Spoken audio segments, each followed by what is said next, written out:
എങ്ങനെ എത്രത്തോളം പ്രതീക്ഷയുണ്ട് തൃശ്ശൂരിലും മൊത്തത്തിലും?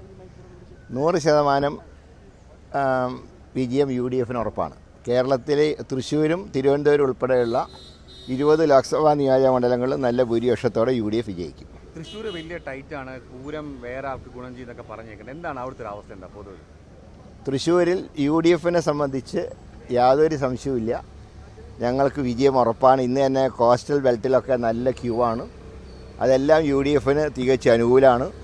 അതുകൊണ്ട് തൃശ്ശൂരിൽ UDF വിജയം ഉറപ്പിച്ചു. ഇന്ന് EP ജയരാജന്റെ ഒരു പ്രതികരണം വന്നിട്ടുണ്ട്. അദ്ദേഹം പ്രകാശ് ജാവ്ദേക്കറുമായി കൂടിക്കാഴ്ച നടത്തിയെന്ന് സമ്മതിച്ചിരിക്കുകയാണ്. ഞാൻ പറഞ്ഞല്ലോ, ഈ അന്തർധാരയുണ്ടെന്ന് ഞാനല്ലേ ആദ്യം പറഞ്ഞു. അത് പറഞ്ഞപ്പോൾ എല്ലാവരും തമാശയായിട്ടെടുത്തു. അന്തർധാര വളരെ ശക്തമാണ്.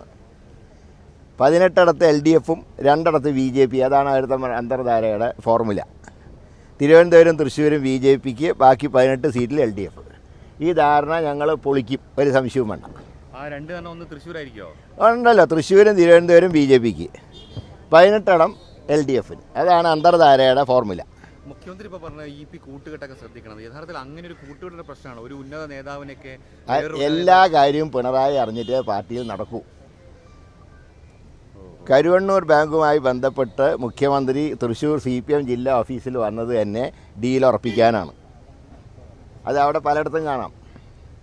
CPMൻ്റെ പല പ്രമുഖ വ്യക്തികളുടെയും അഭാവം തൃശ്ശൂർ നിഴലിച്ച് കാണുന്നുണ്ട്. അത് തന്നെ ഇതിൻ്റെ ഏറ്റവും വലിയ ഉദാഹരണമാണ്. പക്ഷേ ആ ഡീൽ കോൺഗ്രസ് പൊളിക്കും, 101% പൊളിച്ചിരിക്കും. അതാണ് ഞാൻ പറഞ്ഞത്, 20-20 ജയിക്കുമെന്ന് പറയാൻ. കോൺഗ്രസിനെ നശിപ്പിക്കുക, അത് തന്നെ. അതിനപ്പുറത്തേക്ക് സ്വന്തം സേഫ്റ്റി.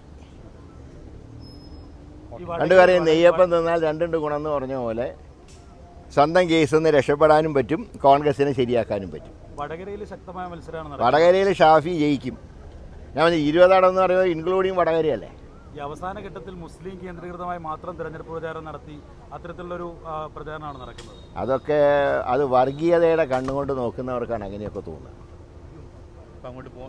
ഇനി അത് അടുത്ത ഫ്ലൈറ്റിന് കൊച്ചി വഴി പോളിംഗ് ബൂത്തുകൾ സന്ദർശിക്കാം. ഓക്കെ, വോട്ട് പാഴാക്കാൻ പാടില്ല, അതുകൊണ്ട് വന്ന